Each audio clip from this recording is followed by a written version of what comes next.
এই যে তৈরি হয়ে গেছে।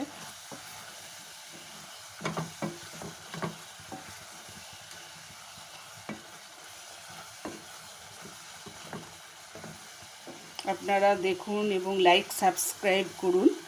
হ্যাঁ, এরপরে আরও নতুন নতুন রেসিপি পাবেন, দেখতে পারবেন। সাবস্ক্রাইব করলে আমার চ্যানেলে আরও যে নতুন নতুন আমি রান্নার রেসিপি দিচ্ছি সেগুলোও দেখতে পারবেন। এবার চাটনি আমার হয়ে গেছে, এটা আমি বন্ধ করে দিচ্ছি। হ্যাঁ, বন্ধ করে দিলাম। এই যে তৈরি হয়ে গেছে চাটনি।